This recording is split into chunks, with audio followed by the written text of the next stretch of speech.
What's going on, everybody? The world's a better place because you are here to join us. My name is Matt Brown, and I am the host of the Productive Conversations podcast. It's a Friday, a feel-good Friday, December 5th, 2025. And we are going to talk all things that was trending in this crazy world of ours across sports, news, entertainment, and culture. We're going to take you into the weekend, and we're going to have a good time with it and have a productive conversation most of all. And before we do all of that, I just want to remind you to like and subscribe to the Productive Conversations podcast on all podcasting platforms and YouTube. And don't forget to check out exclusive content regarding the show across all social media platforms. We're on Instagram at Productive Conversations Podcast, X at ProdConvoPod, TikTok at ProdConvoPod, and Facebook at Productive Conversations. Also, check us out on Productive Conversations on YouTube. And it's going to be pretty awesome with it. So just a reminder throughout the week for what's available. UFC 323 is going to be happening this Saturday night out in Las Vegas, the final UFC pay-per-view before they move to Paramount. Jose and Dolo. Yes, me too. Jose and Dolo did a great job previewing that. So check that out. Check out those picks there. Check out their picks on our Instagram as well. So we'll see if you want to know the funny thing is on those picks, I put one of those parlays. I bet $300. I'm about to go win me 2 G's real quick. Real maybe legit there. Maybe Ryan will bless me with popism. Maybe. I don't think it works for gambling, but maybe. Oh, test their luck. You'd be surprised. Maybe it does. But we got that. This weekend on Sunday and on Sunday night into Monday, we'll have our productive conversation reacting to the conference championships in college football and your college football bracket and your final college football playoff bracket. The 12 teams that make it, we will break all of that down. We'll have a reaction to week 14 in the NFL season as well, and then a busy week next week, which includes a tweet cap on Tuesday as we recap what's going to happen, what's been trending over the upcoming weekend. We got 2 special Magic Minds, our final ones of the year. Those will be available in the middle part of the week. And then on Friday, we'll have another tweet cap available to talk other things that have been trending in the week ahead. So good stuff ahead. The year is winding down. Let's make the most of it. You might see me now in my new studio.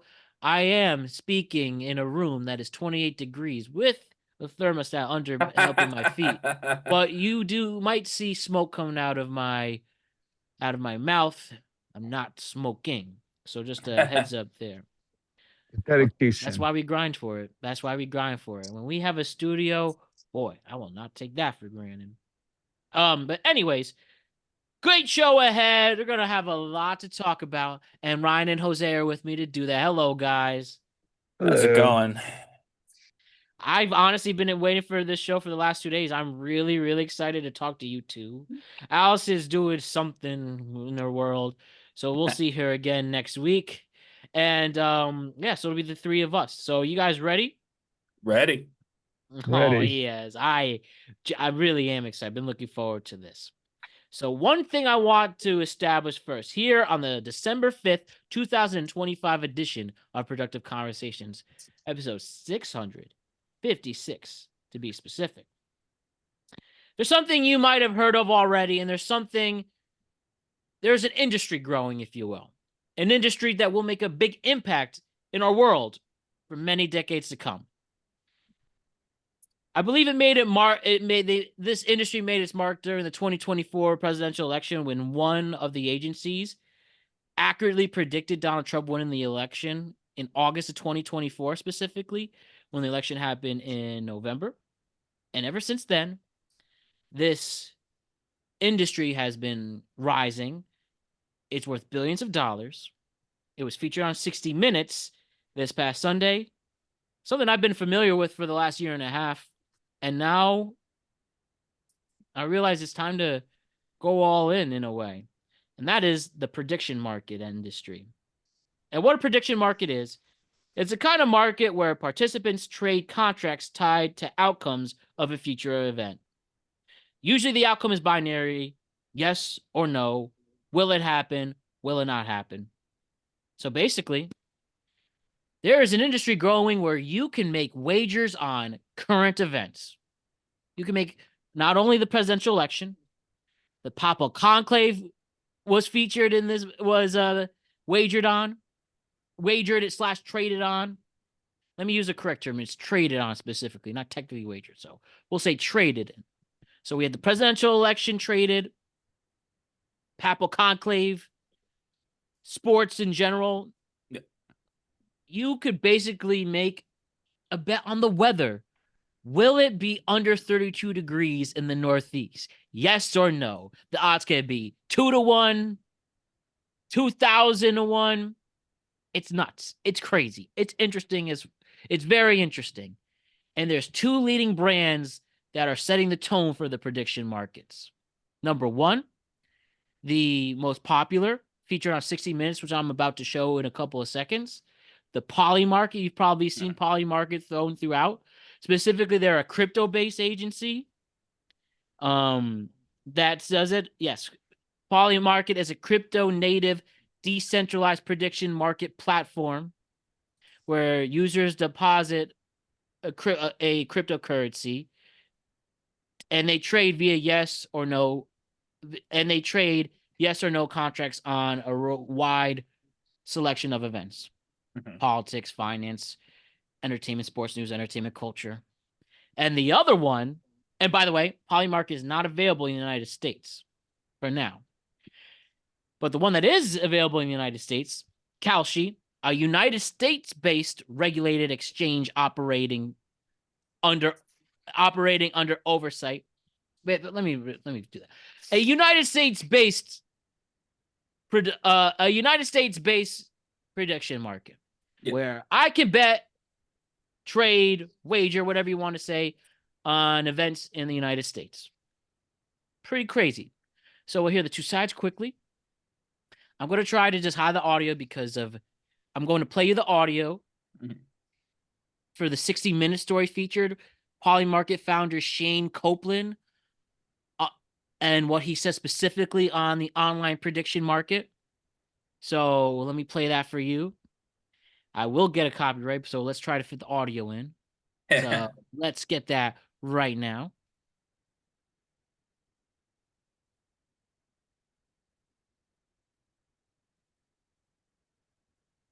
As this is going, but seriously, this will be pretty crazy. All right, here it is. Here, rich, by the way. Hear what Copeland, the 25-year-old CEO, has to say. It's a site where you can basically bet on current events, some sort of question about the future, like an election. And as a result, when a ton of people are betting, you get the betting odds, which basically tell you how likely each outcome is. And how accurate is it? It's the most accurate thing we have as mankind right now, until someone else creates some sort of super crystal ball. Shane Copeland. So pretty self-explanatory there. Not only talk about Polymarket, but the industry itself. Yeah. And recently, based in the United States, we have Kalshi. Two co-founders did that. One includes, I just want to be, let me just get their names right. This includes Tarek Mansour and Luna Lopes Lara. She actually became the youngest. She became the youngest self-made billionaire, the youngest female self-made billionaire. And you know what? I'm just going to be blunt like this. You don't have to, over-sexualize yourself, or you don't have to over-sexualize yourself to be a billionaire. You could do it through hard work and determination, just like what Luna did. And I give her a lot of credit for that. I just wanted to say that. She replaced Taylor Swift, actually. That's who the youngest was until now. Amen. So you don't have to, like most people who get this wealth in a certain way, you don't have to over-sexualize yourself. You can actually do something. You could actually make a difference. or be a music artist. Well, yeah, we'll talk about that. We'll talk about not Taylor Swift. I don't fuck about her at this particular story, but anyway, continue. Anyways, let me play you what she has to say about the rise of the prediction markets. Mark, you've mentioned multiple times that you think prediction markets will be bigger than the stock market. What is it going to take to become a $1 trillion asset class? It's pretty much already like a close to $100 billion a year asset class, right? Like, it's pretty easy to imagine a 10x from here. Like, we haven't even started. It's been a year. I think a very large number of people care, much larger than traditional markets. And I think retail as a pie has just been growing in the US, and I think it's going to keep growing. It's growing in the stock market, but it's growing outside of the stock market. The long-term vision is to financialize everything and create a tradable asset out of any difference in opinion. And I think if you do build a general purpose exchange that can resolve differences of opinions on anything, like, the TAM is quite massive, quite a bit bigger than the current TAM of the stock market. I think putting aside sort of the retail trading and the institutional trading product, like, there's sort of this separate product, which is like, we are living in a world where, like, we have an abundance of information, but there's a lot of noise, and, like, we don't really understand what's real from what's not. And prediction markets are an antidote to that. They do a very, very good job at distilling information and surfacing truth to people. And you're seeing this sort of massive shift where, like, people are using them whenever they think about questions about the future, you know, whenever they're debating about anything. And I think that trajectory is going to keep going. That's a new consumer habit that I don't think is going to be undone. Obviously my mistake focusing more on what Tariq said. But yeah, guys, we are now seeing markets where you can wager on current events. And guess what? This is clearly not for everyone, and we are very aware of the risks of wagering. But you know what? I'm sorry. This is up my alley. I'm really interested in this. I like it. I'll be straight. I just think it's cool. I have talked about me. I do enjoy gambling. I am responsible with it. And now on other things in this world, I don't know. I think that might as well take a shot at it. As long as you can be responsible gambling on FanDuel, DraftKings, why not do it on Polymarket or Kalshi? At the same time, I am aware of the immoral things that can happen from this, especially, you know, like wagering on people's mortality. That's wrong. And health crises and stuff like that. I am aware of that. And I do support regulations to make it not so problematic. But again, I'm very interested in this market. And hey, maybe Productive Conversations could get a sponsor from here while this industry is growing, especially if they really want to say things like it could be more influential than the stock market. And it's just yes or no questions, or will this happen, will this won't happen. Mm-hmm. Most people can understand that. So that's my 2 cents here. I want to hear what Ryan and Jose have to say about this. All right, Jose, you want to go first? Sure. Seems like a great idea. I mean, but the odds are gonna suck dick though, if you really think about it. It's like if you're predicting the weather, like when you already got the weatherman saying it's 80% chance of sunshine, like what's the odds on that fucking shit that you're gonna get rain or like it's gonna stay? I don't know. It's fine. I just think it's gonna cause more harm than good, to be honest with you, because as Mr. Matt Brown says, he's responsible. There's probably, I can name 10% more people that are not responsible. And I just think it's an easy way of just starting an addiction issues and stuff like this. It's like, God, realistically, people, do we really need to gamble on the fucking weather? Or like some bullshit? I'll be the first to admit, no, you don't. But because it's the weather, why not? Yeah, I'll be the first to admit, no. It's like, I do get like special bets where like FanDuel, like who's the next president? You can bet if you bet late early enough where like who you think is gonna be the next president in 2028 or whatever it is. Mm-hmm. Like I get that, like doing that just to fuck around, sure.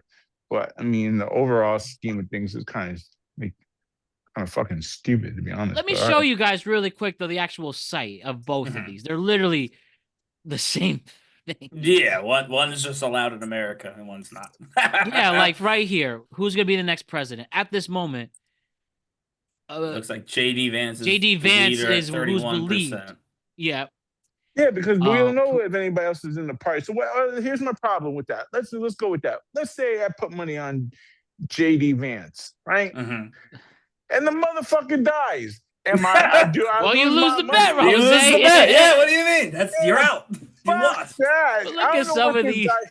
This is stupid shit. Where did this guy get some disease and brokes? Hell no. That's right. You lose the bet. Will Trump Also, release both any of those- Epstein files both before of those December are wrong. 20th? So Yes. Before 2026, there's a 68% chance.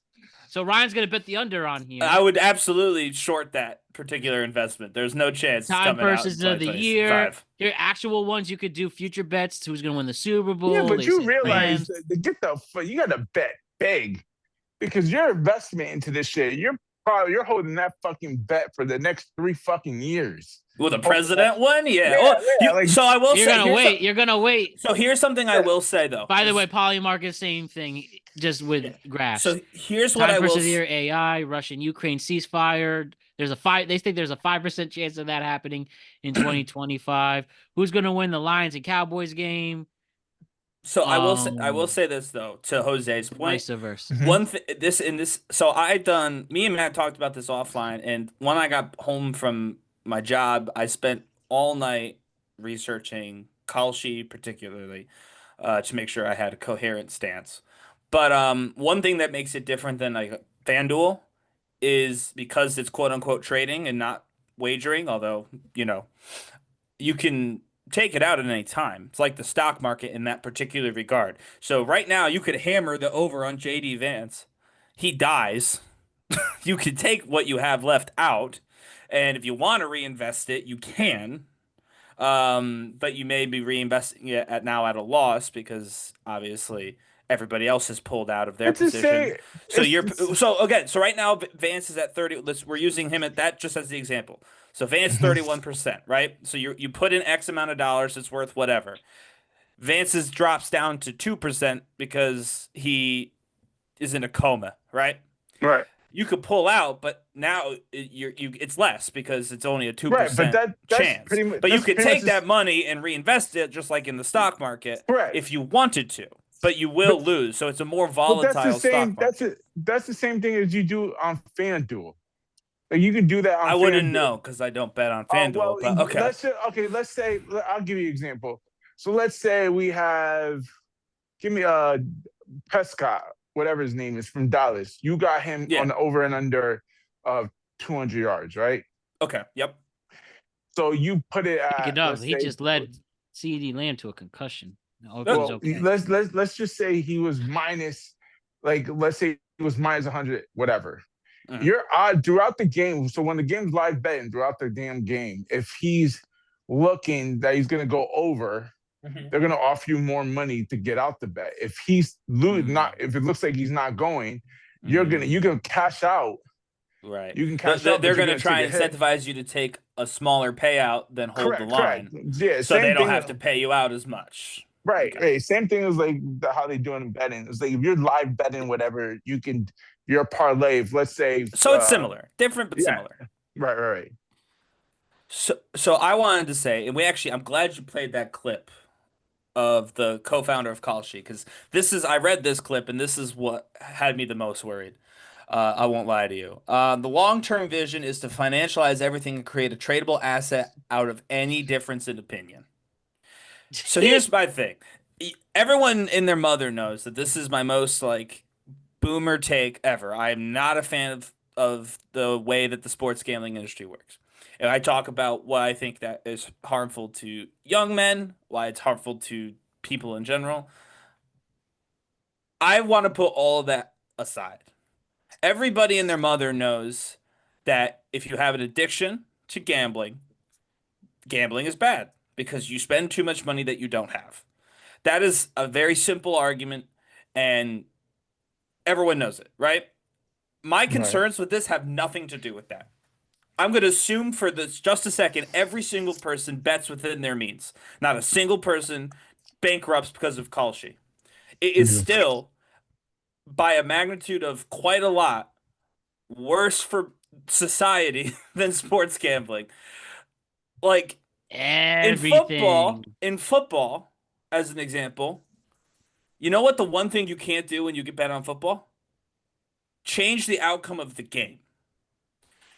You collect these. Come on, Ryan. You can't. You can't. That's Like bullshit. That's bullshit. you, Jose, can change the outcome of this weekend's championship game. I'm not. Hold on. Correction. NFL player can change. No, wait, I'm not talking about that. We have laws against that. It's called inside. We have laws against that. I get that part. He's talking about shaving points. He's talking about shaving points. Yeah, right. But I'm saying that's not what I'm talking about. That's a separate issue. Yes, obviously, certain individuals can throw games or whatever. I'm not talking about that. I'm talking about the mass public cannot control a football game. They can bet on it, and then they observe it, and if they get it, they win, and they're happy, and if they lose, they're upset. With this, that is not the case. Because right now, let's say you're a business who specializes in defaulting bank loans, right? So Kalshi has a bet, will the First National Bank of Colorado default? You spend pretty cheap amount of, pretty limited amount of funds, 100K, 200K, put a social media campaign out there, creating a panic around that bank. Everybody pulls their money out. Boom. Now you've just won way more than you invested on Kalshi because you correctly predicted a run on a bank. And because it's your business model, you could take that money, you could bail out the bank, and now you've got this tradable asset in terms of the bank. Right? We have created a system where the incentive is people with means can control reality. Okay? These bettors are CNN has just announced that they are working with Kalshi. There is a partnership. They did. So right now, CNN is going to show Kalshi prediction markets. And I understand, listen, they have been right more than any of the pundits who work at CNN have been in the last decade and a half. Ryan, you can say bye-bye to polls. Why do we need them anymore? We don't need them anymore. But so here's the other bit though. The people who are on these betting sites, like as an example, I'm not going on this betting site. A lot of people are not on these betting sites. There are millions of dollars flowing through these sites, but dollars and people are not the same thing. It's not $1 per person. 62% of people agree with Venezuela is going to be invaded by the president, right? As an example. CNN is going to take that, put it on their TV screen. You know what that's going to do to the people of Venezuela when they see 62% of Americans are in support or believe that we're about to invade them? It's going to create a massive panic in the country. And that's based off of what? Men, tech bros, people with discretionary income who can throw a couple bucks on the Venezuela war if they want to. It creates a narrative. And none of this is illegal. All of this is perfectly legal.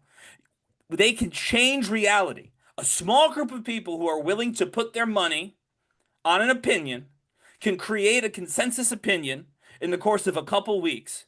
And all we've done, because they could do that before with just social media, now we've integrated them into legacy media to make it happen faster. This is an incredibly dangerous invention.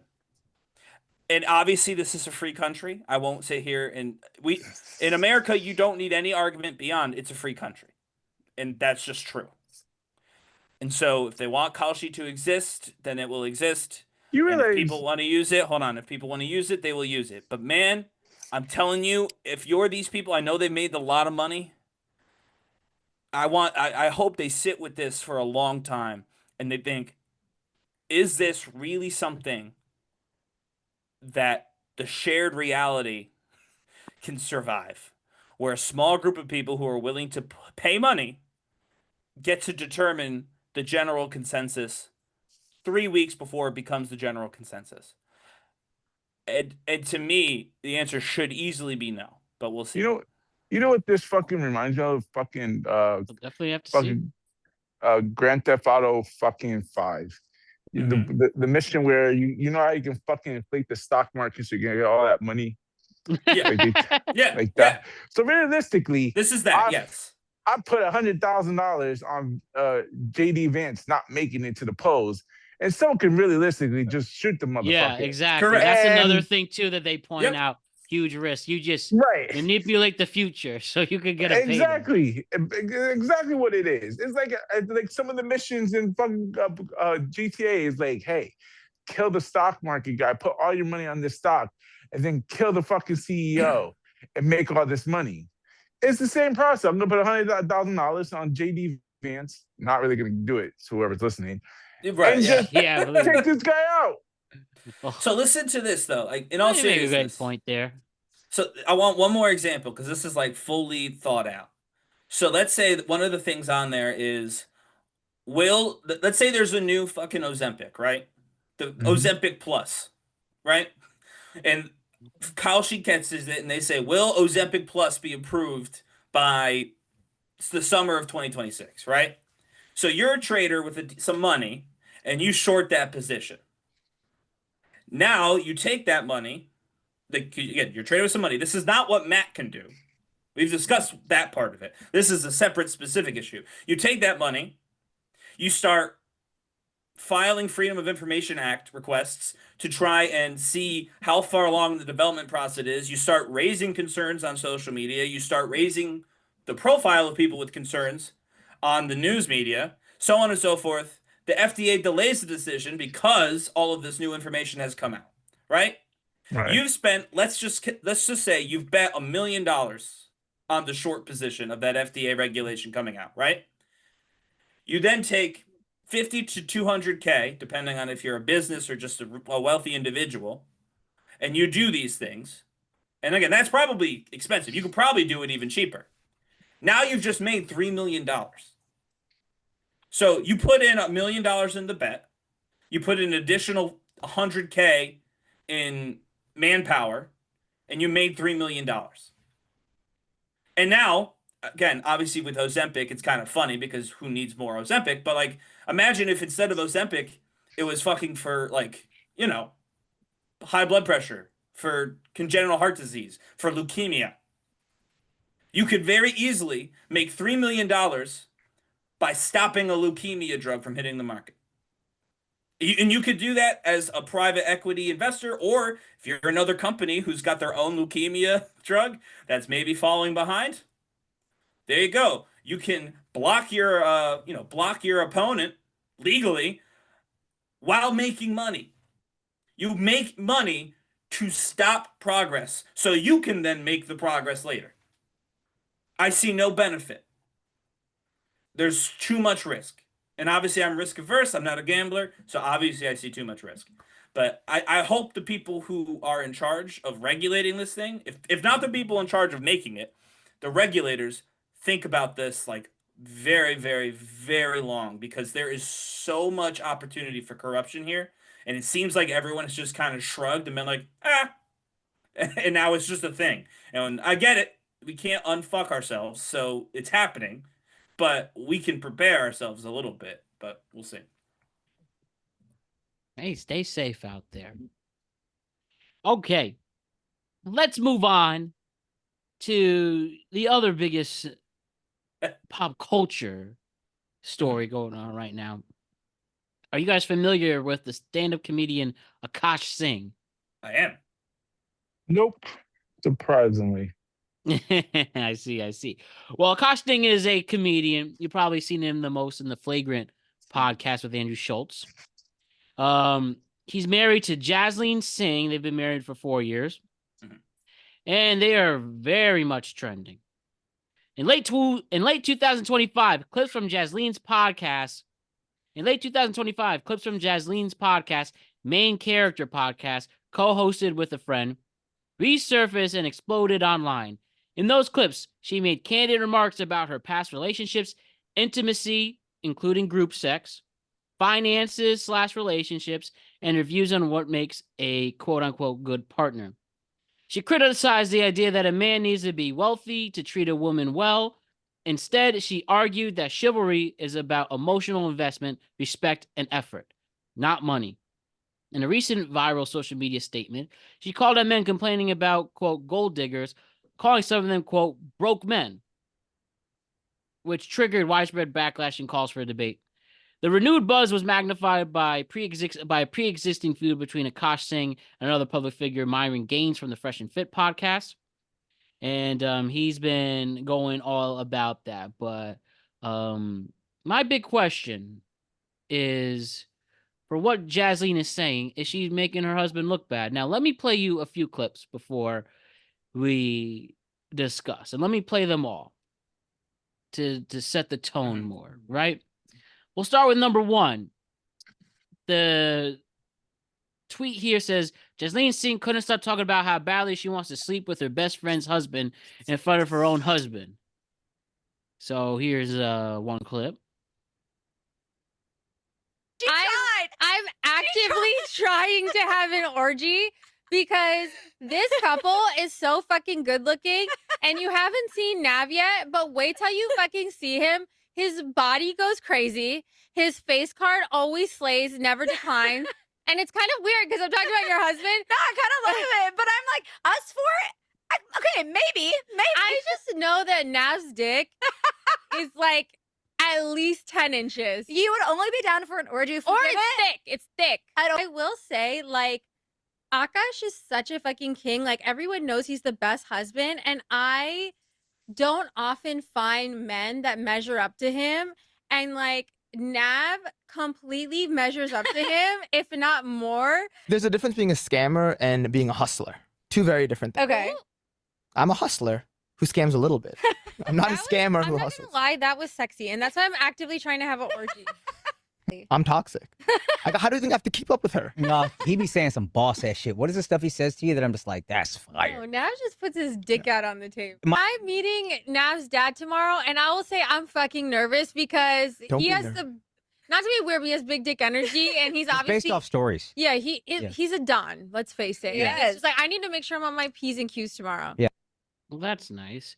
Number two, Jasleen goes on a rant about how annoying it is whenever her husband Akaash gets sick because she has to take care of him and she can't go to Mew Mew. So I'm getting a new puppy and I'm so excited.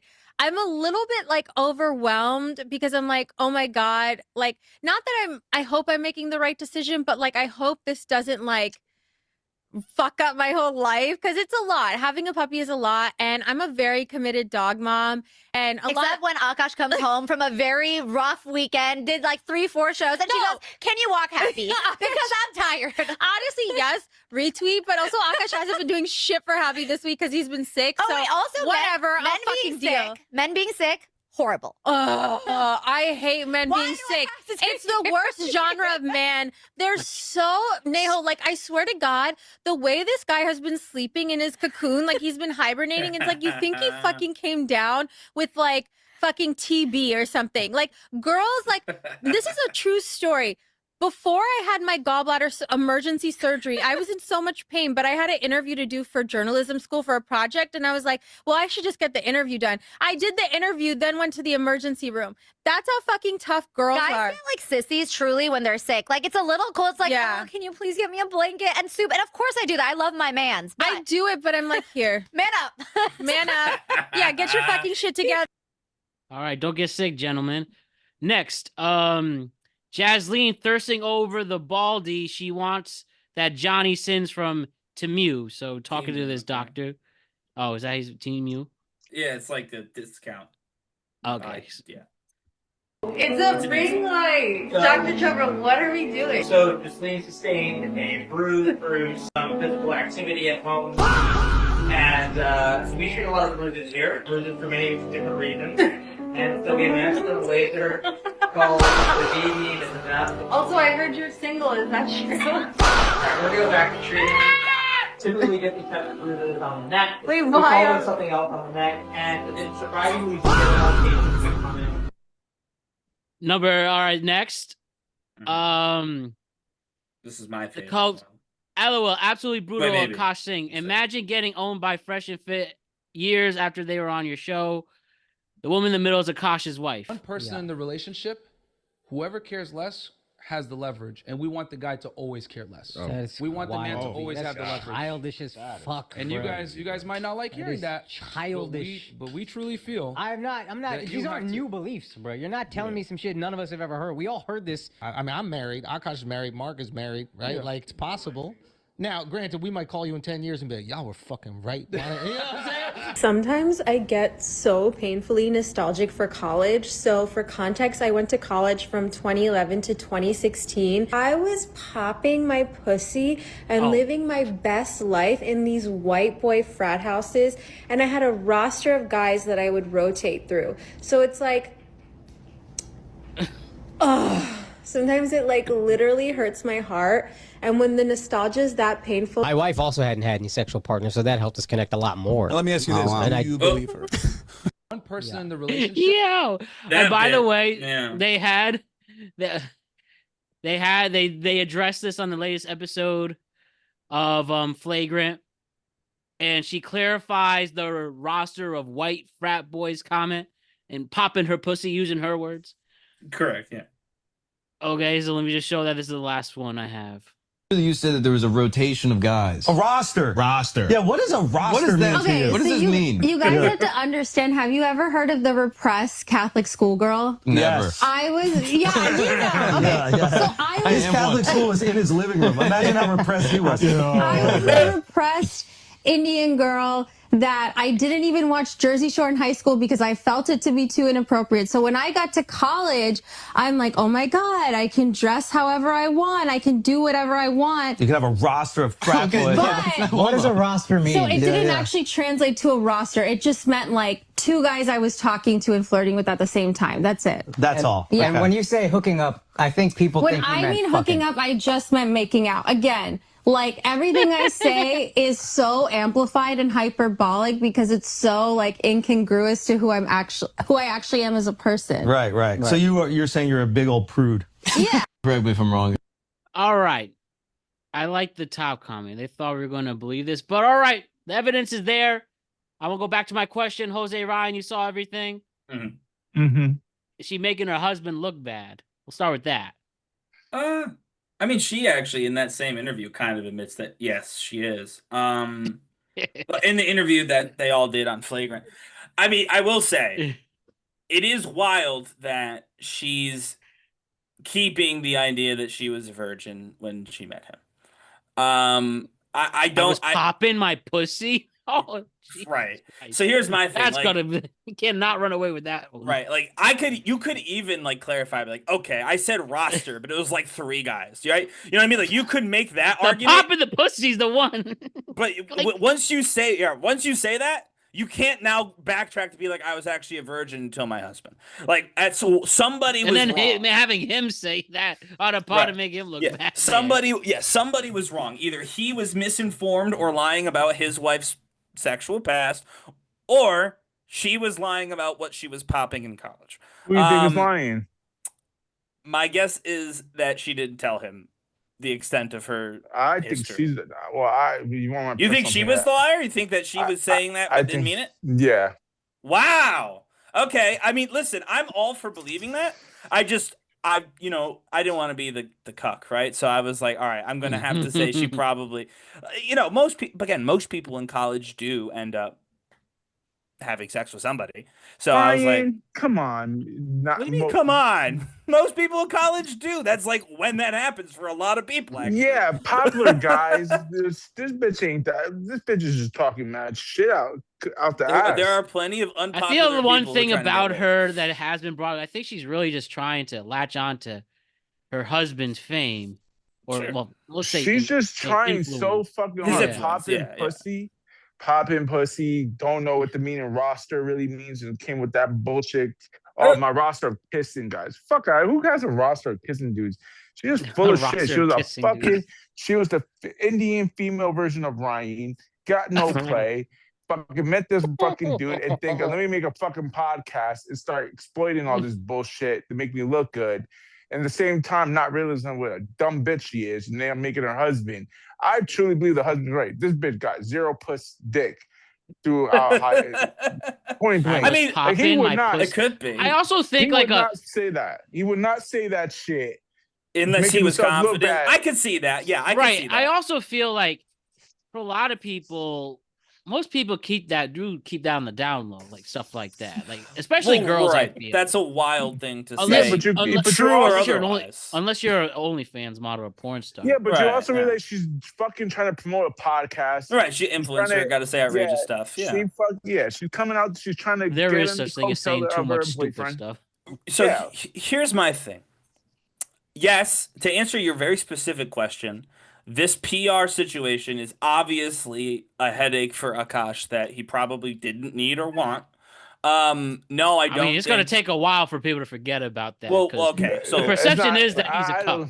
Right. So here's where I'm going. So like if you just go to his show, hey, look at the cuck over there. Right. Just all his stand-up shows. By the way, one thing, but with the cuck thing, it can go the other way. We don't know his sexuality. He could be smashing girls left and right, and she's fine with it. It could be friends with benefits type bullshit marriage, open marriage type shit. She said in the pod, I don't have the clip, that you can cheat on me. Yes, that's what I'm saying. She admitted that she was they were, by the way, they were clearly kidding. If you listen to the podcast, it was not a serious offer. Right, you should see that, and that's why the top comment is great. Well, you really think we're going to believe this? You're playing into it.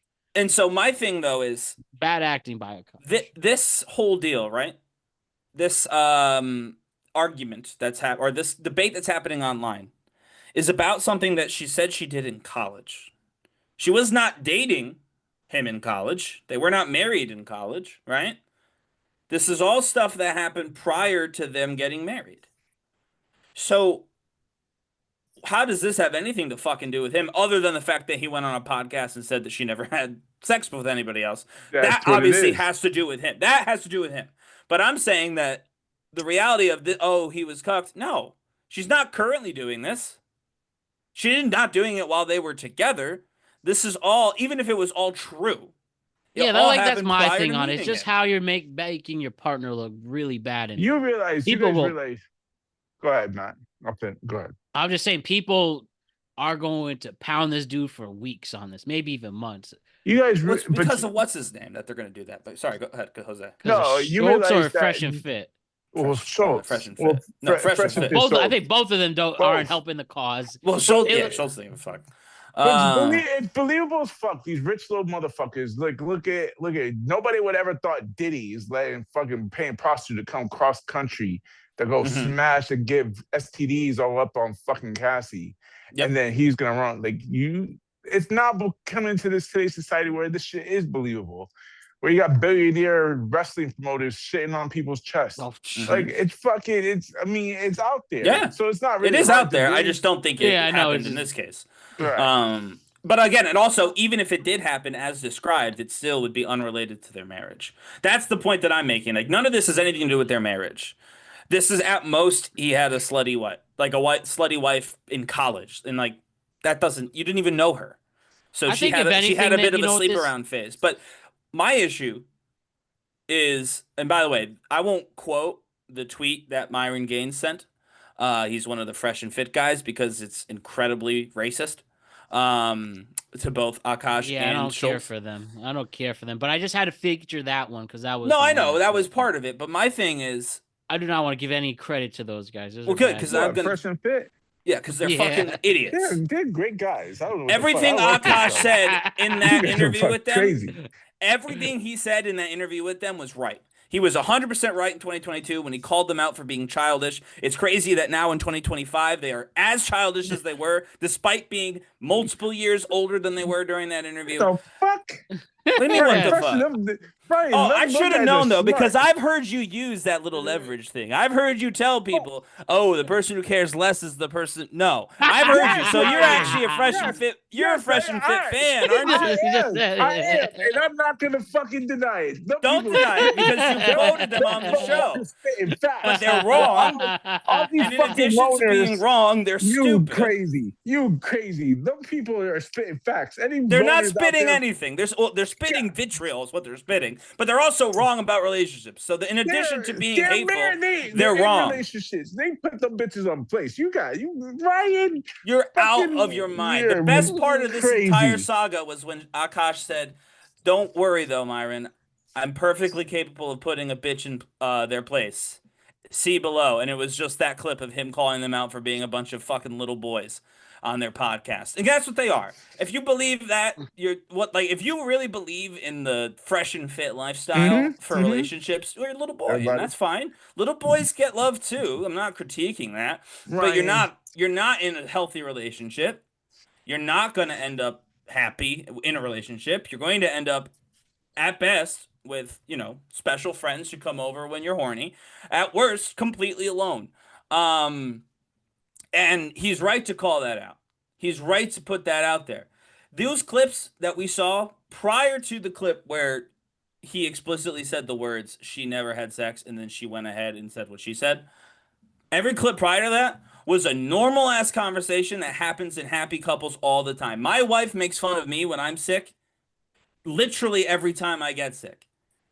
She actually calls it. Is it okay to make fun of us getting sick? Yes. Look at this loser suffering. Yeah, no, but that's not what. See, that's not what they say. No, but that's not what they say. People won't be. That's not what they say. No. That's what somebody who isn't in that relationship, who has never had that relationship, thinks they say.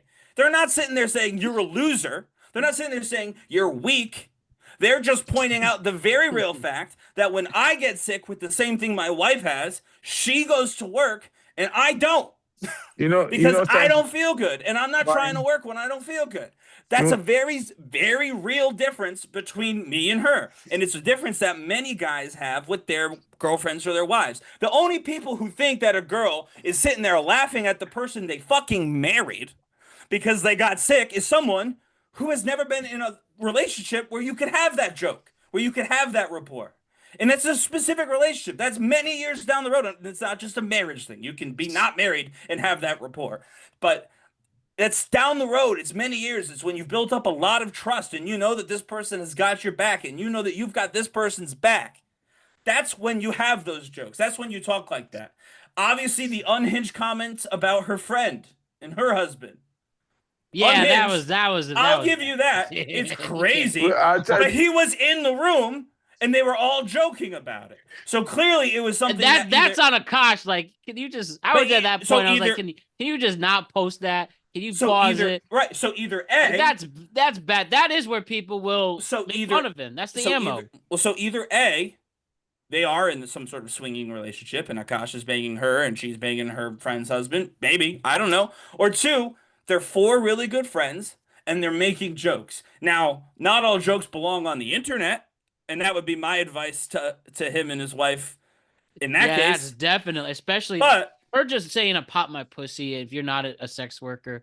That's not a good look. Again, I'm moving past, like I said, that's a separate deal. When he said, and I quote, "she's a virgin," and then the next thing you played was her very much not talking like a virgin. That is a separate, very verifiable issue with their situation. I'm talking about the earlier things exclusively. Do you want to share how much you guys want to force them on your podcast? Maybe not. That feels like a private thing to talk about. But they're friends and they decided to share it with a microphone. I'm not going to fault them for that. They're going to hardly be the first four people to have a foursome. So, like, you know what I mean? That's, to me, it's very much, this is all because of these, frankly, idiots and assholes like the Fresh and Fit guys who put this toxic idea about romance and manhood and relationships out into the world, and they do so completely unaccosted by society. And then finally somebody, and not even, again, this is not some humanitarian, another comedian's like, guys, what the fuck are you talking about? And all of a sudden they took this opportunity to try and slander the dude as soon as they found a chance. To me, that is, in addition to them being childhood, they're also completely cowardly. So there we go. Ryan, and they could go ahead and look for whatever they want on me. Right, you are so wrong. It's not even a little wrong. I've never been more right in my entire life. Ryan, if they had a fresh and fit relationship, that bitch would not be saying popping my pussy on air. Or, no, she would be doing. No, she would be doing. Yeah, she would be doing. She'd be doing her friends. She'd be doing her friend's husband's dad, because she had dropped Akaash for saying the bullshit that Myron and whatever the fuck the other dude's name is. She was getting that dog and giving that goddamn dog a walk with a smile on her face. That's what she wouldn't be doing any of that. she would be gone. Her and the dog would be at their fucking mom's house, and he'd be alone jerking off. That's what they'd be doing. Listen, she's doing that fucking. She's doing that shit right now on live air for everybody. Fucking let my girl fucking go with a new bald-headed motherfucker on air while I'm married to her, telling like, so she was a good girl. Shit. Damn. She did say. She got no respect. She got no fucking respect for me in the relationship as the man. Yeah, but you can't. That's not worth entertaining. That's not entertaining. That is not. You can't disparage your partner. Just say it's entertaining. Who did she disparage? Who did she disparage? Me, nigga. No, Jose. What about with the doctor though? Saying, question, are you single and stuff like that? It's a joke. That's not worth the joke though. Come on, Rob. She's not gonna fuck. It'd be the same as if she said, no.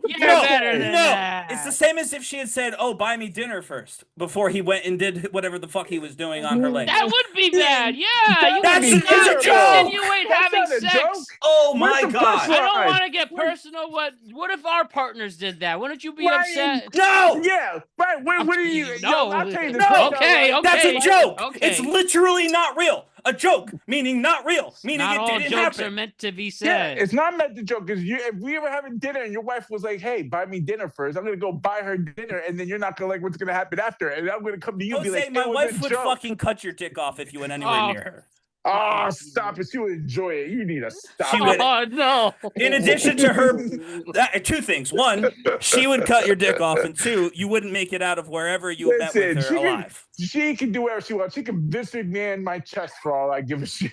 She wouldn't even deign to do that to you. She's heard you on the podcast. She knows you listen to Fresh and Fit, so she's got absolutely no time for little boys. Come on, Ryan. I'm serious. They suck. They are ruining mankind, and frankly, you guys are supporting it. Both of you. Of course. Me? I don't listen to that show. I said you can't be making jokes. You're agreeing with I said you can't. You can't make the jokes about right. So whether you watch them or not, insinuating sex with the partner. You can't do that, even as a joke. Most of that video is her insinuating sex with her husband. Most of that video is about how she had hippies. As soon as she asked about the relationship status of the doctor, that's where it gets misconstrued. But you can't say that's what I'm saying. It's not an appropriate joke. Who gets to decide that? This isn't acting. You can't say that. I'd be very upset. I'd be very upset if my wife did that. Right, and I'm saying that men and just say, "Oh, I was just kidding, just kidding." Yeah, and I'm saying more men. Say that. If more men need to not give a fuck if their wife tells a joke. More men need to not. So what's the difference between that? The trad wife who's sitting at home waiting for you. What's the difference between that and like your husband? If I'm next to, you ever see that clip of Jeff Bezos with his wife and Leonardo DiCaprio, and then she could care less, just gazing in his eyes with the little chest tucked. That's not okay. That's inappropriate, and that's real compared to saying a joke. Yeah. Well, I mean, she's physically touching him. It's different than a joke. Okay, fine. If you want to take the physicality out, still. I'm saying that those are different. I think we should compare them differently because touching somebody is very different than making a joke. Whether you agree with both of them or one of them or none of them, they are still very different things. You want to know? Funny thing is, I know we were just 2 seconds making fun of your wife, but the one thing we respect your wife is she respects you. Like she ain't gonna go talking about I was popping my pussy back in college. Or Ryan sucks in bed or anything bullshit like that. She kept that private and to herself. But sir, again, this girl didn't say. I mean, she did say the pop thing, which we've already discussed. I thought was insane and unhinged, especially if it wasn't true. But Ryan, she didn't make fun of her husband at all. No, she didn't mention him at all. But when you are putting it out there that you're willing to go fuck other niggas, it's because I must not be doing a good job. If she wanted to force him. He was there. He's involved. But that's not okay. That's not cool. That's weird. It's too much. It is weird. I want to make that clear, by the way. I am agreeing with the fact that it's strange. Why would you share that information with anybody? But because she's not. It is their prerogative to share that information. Well, you could say, why do you share? You have sexual feelings towards another person when you're married. Right, that's what I'm saying. It's weird. That shouldn't be, and you can't say that's a joke. But it's their prerogative. She was talking about a foursome. That was the entirety of the point. No, I'm going back. I'm talking about in general the other evidence, especially the doctor stuff. That's Yeah. out of She's line. not sexually attracted to the doctor. Heck, but you shouldn't make the joke like that. She's not attracted to the doctor, guys. It was a joke. It was so clearly a joke. I've never seen more of a joke in my life. Here's the point. She's using me if I was her husband, she's using me as a fucking punchline for viewers, my nigga. She's selling me off and disgracing me. Well, not for disgracing you. viewers. That's the part I disagree with. She's absolutely using the fact that she's married to this somewhat influential comedian to get viewers and to talk to her and to connect with viewers. Ryan, of course she is. That's she literally just the told only thing she people- has going for her is that her husband is somewhat well known in the podcasting community. That's her just- entire skill set. Of course, but popping my pussy, it has nothing to do with her husband back in college. Man, you guys have latched onto that like a fucking Yeah, piranha, right. dude. Because right now Or a you're popping leech. your pussy in this conversation because you're obviously not fucking understanding. It's disrespectful as fuck, making yourself look like a goddamn slut, especially when you're a married woman. We hear y'all. Women can do better. That's all I'm gonna say. That's how I'm gonna end my part. Listen, man, I just think you just show that love all the time when you can't. I'm sure she does. I'm sure they're quite happy. No, she together. doesn't. No, she didn't. You know she does not. Sure, I showed she's- I showed 5 full clips of no, she doesn't respect. She didn't. None of those were about. And you can't say just kidding. It's a joke. None of those were about Words. him. She didn't mention him in any of those, except for the one where she said he's a king, and that he's so great and he's the best husband. That's literally And then she a said, quote. but I just The want other to guy's say got a 10 your inch best dick. friend. Yeah. Yeah. Well, I heard the whole clip. I was there. Your but I'm best friend saying is only more- thing she said about her more- husband was positive. Only thing in 5 clips she even mentioned him was So positive. wild. All right. Well, we have our stances on this. We do have to move on. But I'm sure this will be brought up again. But if this is a simple agree to disagree, fine. But words of affirmation are real. Words are real as well. So we'll leave it there. And speaking of, it was nice to see the great Max Kellerman back. Max Kellerman, I mean, he has been around. I think he's been since he left ESPN in 2021. He was doing a radio show in LA. He's covered boxing for Netflix. But we got a great interview between him and Bill Simmons during this week.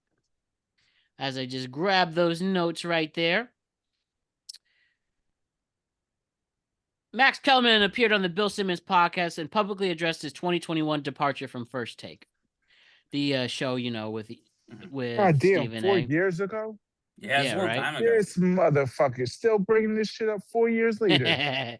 For the first time in years, Kellerman gave his side of the story, making blunt comments about what he saw as fundamental problems in the First Take format and his dynamic with Smith. I'll show you what he said about Smith, but he also but specifically on hot take shows, he argued that hot take shows are fundamentally flawed. On the podcast, he described the concept of a hot take as, quote, counterintuitive conclusion. So, and about Stephen A, right? First, it'd be funny to point to this clip if this was the reason that set Stephen off to make him leave. This the wildest thing said on First Take.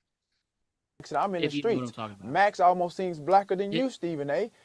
with what he's coming, with his commentary. With all due respect, my brother. I'm just saying, dog. Wait a minute. Wait to finish. I'm just saying. I'm gonna check you right now. You don't cross the I'm line. just saying. I'm That in the was streets. with Max almost seems What's blacker that? than you, Stephen. That's Terrell Owens. We haven't seen him Owens, since yeah. NFL Hall of Famer. Not saying that was the reason, but this was his main thing. Max right? said nothing, by the way. He was silent during that whole exchange. He said, "This is not for me. I'm in danger." We have here Bill Simmons. This is what he's basically, to sum up, the Stephen A. Smith. Why did you break up? Why are you guys not working together? If you're doing a debate show and you're a competitive person, why would you want me as a partner? That's bad. You want to go 15 rounds every day with Muhammad Kellerman? That's just bad. It's embarrassing. Long story short, I interpreted that as basically, man, he couldn't keep up with me in the debate show format. And well, Stephen A. has the more influence, and as we said, it's been 4 years since he's been on ESPN. That's what I took out of it. I don't know if you guys think differently, but very interesting. It was a great interview. Yeah, It was a that great sounds interview, right. by the way. Be real honest. I did not like Max Kellerman on that show. Neither did Stephen A. Neither did Stephen A. Exactly. Yeah. And still But doesn't. that Well, makes sense I meant- because, like Stephen A., you just like wild shit for no reason. So No, but what I'm saying is in the sense that they didn't have no chemistry. I like Max Kellerman when, like, as a boxing analyst. That's because that's where he started. Yeah. He's amazing. I'll give him that. Analyzing, but like I felt like some of the takes they had on that show was forced as a motherfucker. Oh, sure. I'm sure they were because again, what he said about the takes when he said Kawhi is better than Kobe. Yeah. So like that shit. So like no, so right, so here's what he said though about the debate format or the hot takes format. And I know we do hot takes. But I do think that there's Nuclear some opinions. Nuclear opinions, sorry, yes. I do think there's some truth to it because what you're doing is you're taking a counterintuitive argument and making it forcefully. Because that's what makes it hot. If you say what everybody already believes, it's not a hot take. It's just it's consensus. It's cold consensus. You don't want that if you have a hot take show. So somebody has to say Kawhi is better than LeBron, right? Like that's how the show thrives, is on that clip and the reaction. And then, in our show, Jose can say, "Oh, are you serious?" You know what I mean? Like that's what it is, right? And so, to be honest with you, he's right. And it's probably for someone like him not a great format because it means sometimes he has to try and defend a ridiculous position when he would rather just break down what's actually happening. But anyway, Stephen A. loves the format because he doesn't believe anything, as we've learned over the past year or so. He just is wherever that's the thing. a camera Stephen is. A. works because he's reacting to the hot take. Instead of Not actually even just giving react to a hot take. He will take any side of any argument as long as it gets him on the camera. Stephen A. has I don't believe he's got any real opinions on anything. I think he's got whatever he thinks is going to go viral, and that's his opinion, and it will change the next time a different opinion on the same subject goes viral. That's his opinion. He knows how to get people to watch. He knows how to get people to listen, and that's what he does. And so he just says whatever the hell is going to do that on that day. And we've seen it. We've seen it a lot this year, but we've seen it, of course, of his entire career, which is why I would say that's my only critique of Kellerman's analysis. This idea that he was Muhammad Kellerman or whatever he said. Muhammad Kellerman. Yeah. He's wild for that. Yeah. As good as he probably is at talking about sports and about debating sports, you'll never be better than the guy who will quite literally just take any opinion at all that will get people to react and say it as if it was the truest thing he's ever heard in his entire fucking life. And that is the description of Stephen A. Smith to a T. He believes whatever gets people to listen to him speak.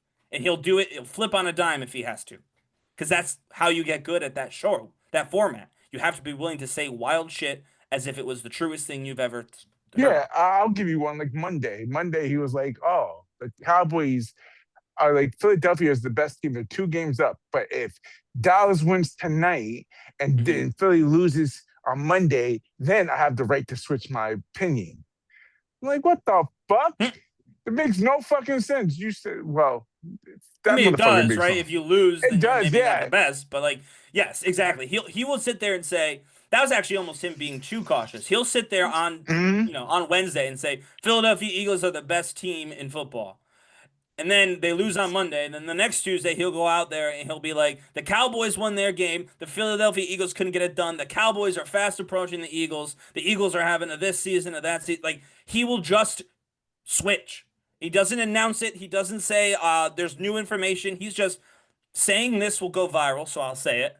And then next week saying something different, even if it's contrary to what I just said, will go viral. So I'm going to fucking say that.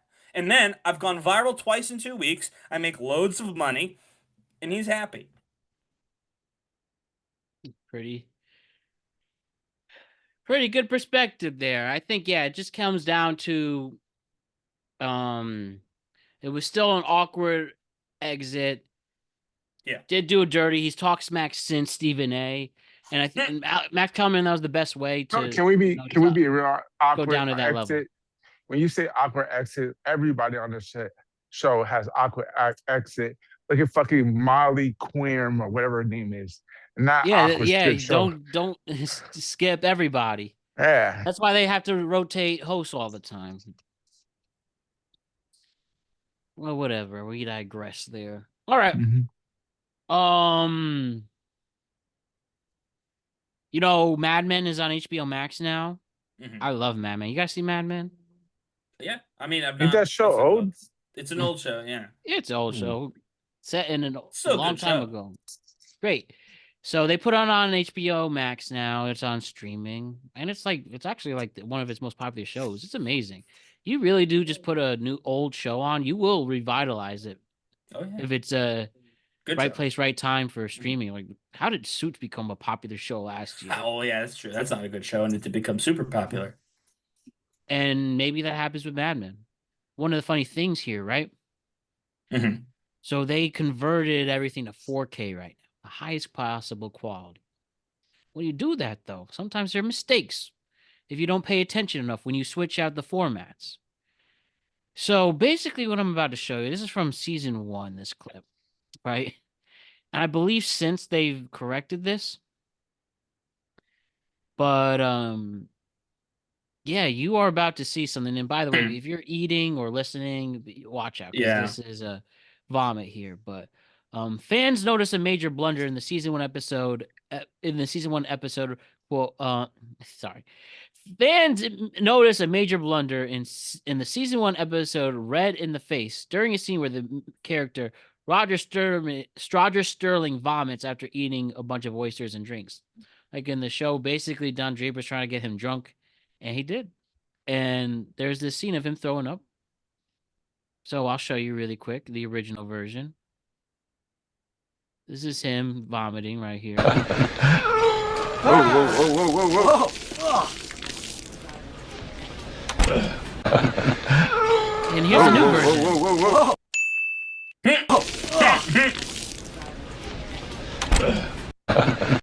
Basically, they forgot to switch out the footage, the CGI out. And you could clearly see when restoring to 4K, they left old footage, like old raw footage before it could be fixed in post-production. Which they didn't eventually fix. But yeah, it's funny. HBO will do that, though. They make mistakes like that. Remember the Starbucks cup in the Game of Thrones? Yeah, but that's HBO, and that's an AMC show, though. Well, yeah, but I guess we don't know who did the cut. You're right? talking Who did about the 4K cut? a blunder there. Yeah, somebody messed up on that quality control. Mhm. Bad job, but hilarious moment. And sticking to the movie stuff, Quentin Tarantino went on a podcast, right? Oh, I heard about this. I hear did this, not. right? On the Bret Easton Ellison podcast on Tuesday, Quentin Tarantino listed his favorite films of the 21st century. Among them is There Will Be Blood, picked at number 5. Paul Thomas Anderson directed, Daniel Day-Lewis, Paul Dano, all that. He added a major caveat. He said the film, quote, would stand a better chance to be in number 1 or number 2 if it didn't have a big, giant flaw. And that flaw is Paul Dano. He described Dano's performance as, quote, weak sauce, called him, quote, a weak sister, and even called him, quote, the weakest fucking actor in SAG. Tarantino argued that Dano acted opposite Daniel Day-Lewis. The film failed to feel like the two-hander it was supposed to be. Day-Lewis, quote, ate him alive. That's what Tarantino said.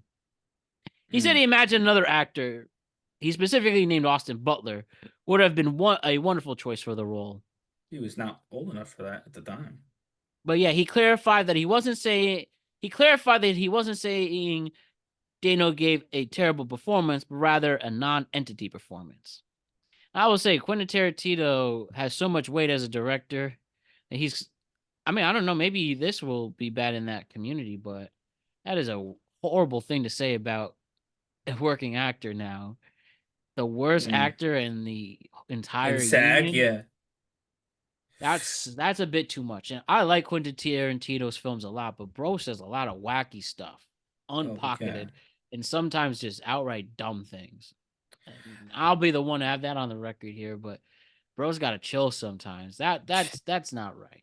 And Paul Dano's an amazing actor. I really like him. He was great in that role. I thought, I was gonna say that's actually one of the roles of his that I like. My thing is, so one, I do think that it's an insane thing to say he's the weakest actor in SAG, because he's not. Probably. I don't know who's in SAG, but I just have to imagine that critically acclaimed Paul Dano is not. Every single person Yeah. you see in a mainstream movie. Right, that's what I mean. I have to imagine critically acclaimed Paul Dano is not the worst actor in the Union. That being said, I do think he's a little overrated personally. I will say that, and again, that's You not. think Paul Dano is? Yeah, I do. I'm not as big a fan of his as other people are. I've seen him in some roles where I'm like, maybe it was the role too. I mean, they were not high quality movies. But I'm just like every once in a while I see him. I'm like, this is too much or not enough or whatever. I do feel like I do feel like he gets hype that I wouldn't give. But it is crazy to say that one about a potential coworker someday, right? Like, what if he gets cast in a movie that Tarantino is supposed to direct? That becomes He only has one more. Yeah. Not anymore. Yeah, one movie. yeah. That will no longer be a possibility. But I'm just saying, like, well, but that's a second issue. Now, is there a studio who's looking for something for what I mean? Like, with Hollywood, there are times where the actor comes first in the movie or TV show or whatever. Yeah, but he's not big enough for that. No, but we don't know what's going on background with any of this. So that's what I'm saying. Like, it's definitely not a smart thing for him to have said, even if he believed it. It's not smart for him to say, but also it's just patently kind of silly that this guy that everybody knows and is often revered as a good actor is secretly the worst actor. You know what I mean? Like, the words have to mean something at some point. You could say you didn't like the performance, right? Or you could say that Daniel Day-Lewis ate him alive, and he did, but because he's Daniel Day-Lewis more than anything else, right? It's also the character in the script. Well, yeah, exactly. He was meant to be, meaning Dan Day-Lewis was meant to be a commandeering force. That was kind of the point of his character, and so he was.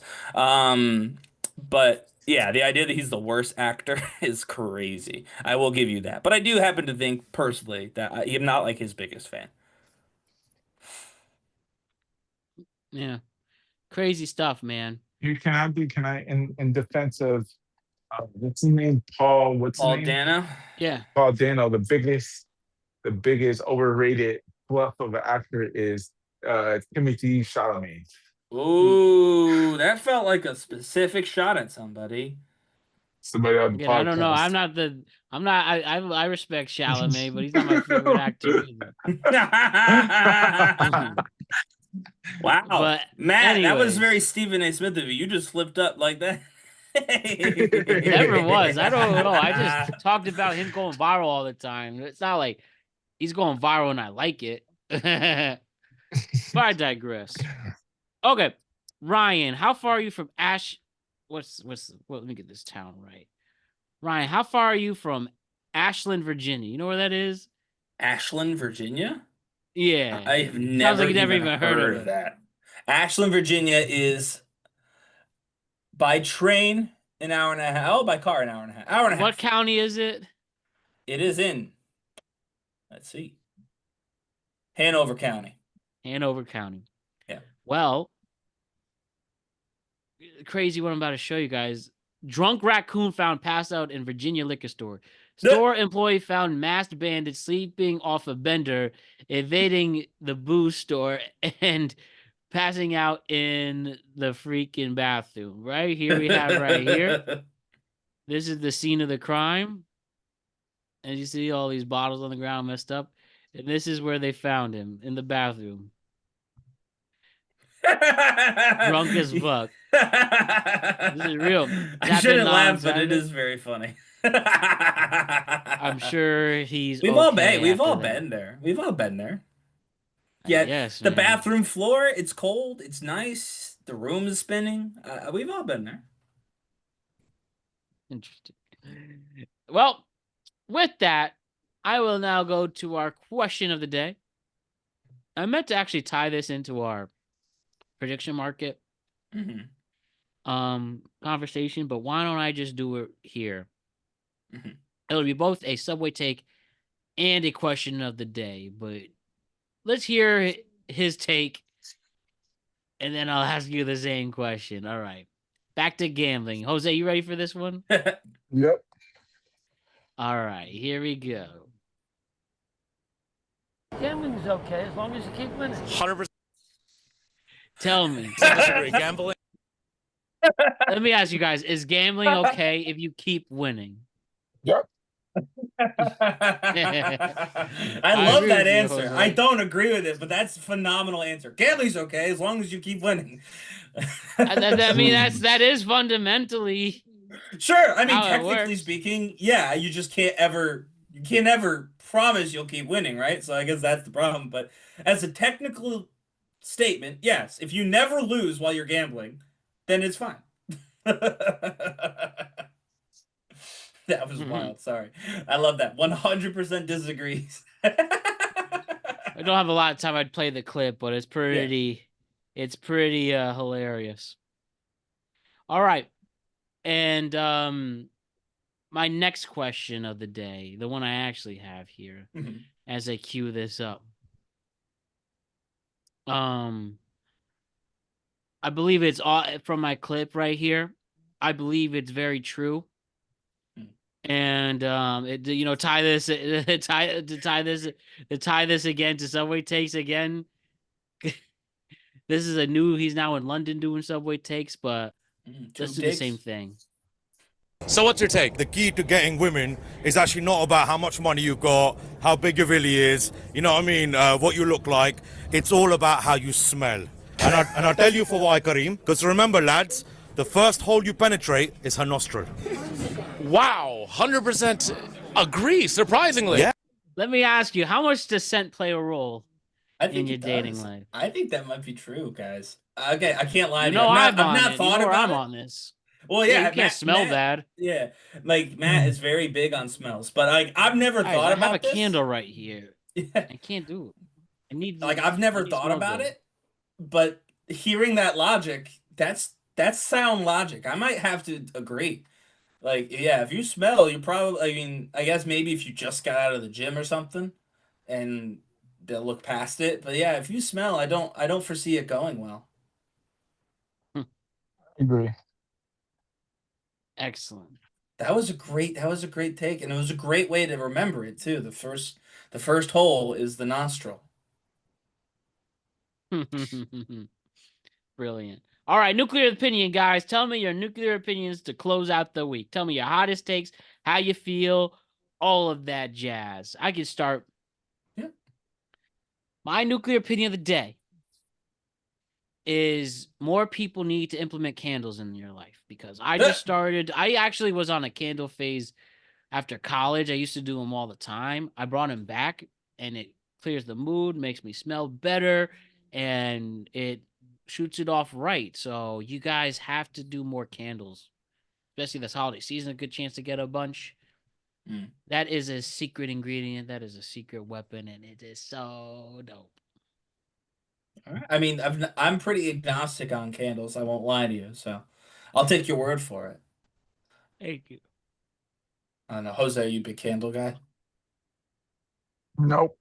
I think it's stupid as hell. Stupid. Yeah, just because you want to fart and not smell your own shit, it's not my problem. That's right. That's damn right. My goodness. All right. Wow. Learning something new. I'll go with my nuclear opinion. This is not a thing from when we were growing up, but it got big while we were like in high school, and it's stayed forever. But this Elf on the Shelf deal has gotten ridiculous. Okay, if you were an Elf on the if you're an Elf on the Shelf family, like, it's supposed to be cute, all right? It's supposed to be funny. I saw one, they put it in an oven. That's not funny. You're gonna cook an elf in front of your kids? That's creating a little psychopath. There was one person who, this is true, on TikTok, I saw this. I think it was a she, put chocolate all through her house to make it look like the elf had diarrhea, and then left the elf in the bathroom covered again in more chocolate. Who is that for? What kid is going to be like, do you remember that beautiful Christmas where our Elf on the Shelf shit everywhere? That's not for anybody. That's for TikTok. That's to get likes online, guys. This is supposed to be for children, to keep the magic of Christmas alive. Can't we just, it's on the top of the tree. Oh, it's in a stocking. Can't we just do like the normal bit? Why do we got to be doing this, Elf on the Shelf is being whatever? Like, why we got to hang them from rafters? Why we got to waterboard them? Like, let's just leave some things for kids. We don't all have to take over everything and make it content. Very similar to the prediction market. Not everything we do has to be monetized to death. So that's my nuclear opinion is if you're an elf on the shelf person and you film it in any way for social media, you're doing it wrong and you should stop doing it. You should no longer elf on a shelf. You should be your privileges revoked because you're not helping your kids celebrate the magic of Christmas. You're making a bunch of people my age laugh or roll their eyes over the ridiculous things that you're doing to this elf in the name of content. Good job. What's the last but not least, Jose? My nuclear opinion, Jey Uso is going to be the next top heel in the WWE for 2026. Might not be watching at that point, but seeing the way this goes. Now, why don't you do that? Why don't you do that? Why don't you just turn us off more as a wrestling? Well, you might like him as a heel, Matt. Actually, yeah, him as a heel. No more yeeting. Yeah, no yeet. Also, but more importantly, a heel, maybe a heel working a limited style in the ring. People that gives them heat because they'll be like, oh, a super kick, oh, a super kick, oh, a super kick.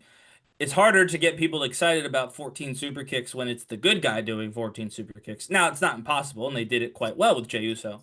But as a heel, it allows people to be like, boo, do something else, and it gives them, easy heat. So we'll see. I saw John Cena. He's on Bill Simmons, and he's talking about, it's bullshit. I haven't even seen the clip that was implemented, but basically saying he thinks that it's bullshit to think he's going out on his own terms. Now I haven't seen the interview yet or listened to it, but the way his retirement tour is handled at the end of the day it didn't work. It didn't work, and that's a real shame that they let all this stuff ruin the retirement tour for the greatest professional wrestler of all time. Jose, you can argue with your mother about that.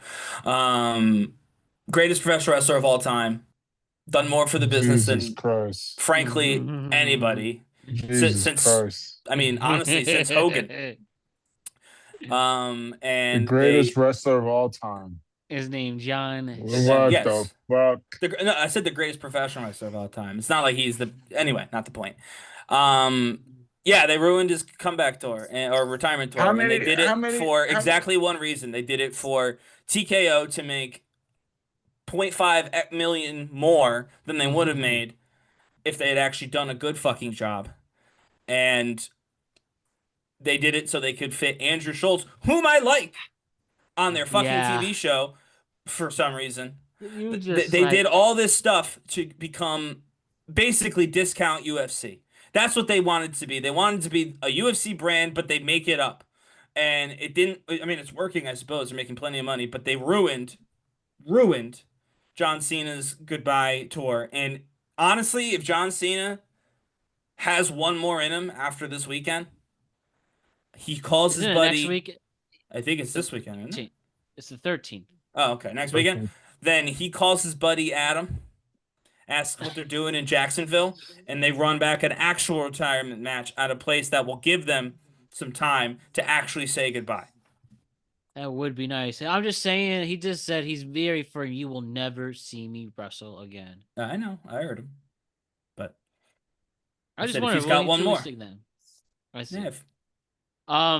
That's I think, I do have this offline mostly bit for the most part, finding every single bad thing about WWE, and I share it with you two privately, and then give an actual take to it. But I think it's true. At the end of the day, I love wrestling. When something you love dicks you around, it frustrates you, especially when they themselves. I mean, the one thing, like, compared to my sports teams, for the most part, you don't know what that outcome's going to be. For the most part. But WWE knows that they don't have to make the decisions they're making. And I don't give a damn what suit there is to do all that. Because at the end of the day, everybody is replaceable too. And we've seen plenty of people go up against suits in the entertainment industry, get a amazing response, and run away with that. So maybe we'll get a documentary in 20 years or a tell-all book. But I think that's just why I just get I hold WWE so accountable, because it's amazing how high the highs they were on just a year ago, pre TKO too. WrestleMania 4 is the only time I ever saw non-wrestling fans reach out to me and say, "Actually, Matt, that was pretty cool." Pre the corporate takeover, they had it in them, and they pissed it all away. And for what? Like you said, get a little more money. Money's going to keep going. That's anything I learned in the first 5 years of this decade. Money does come and go. So was it really worth all of that to have such a bad taste in fans' mouth? And some people do like it for some reason. I disagree. But WWE in 2025 is no doubt. Well, I have to really think about it. But at least I'll say at least the top 5 most disappointing companies. Well, there's a lot of disappointing companies in 2025. But yeah, they're up there. It's just that they just make bad decision after bad when they really don't. They have the resources not to. And I do agree that you do have to let a writer tell the story they want to. But the stuff that they're putting out there it doesn't make any sense.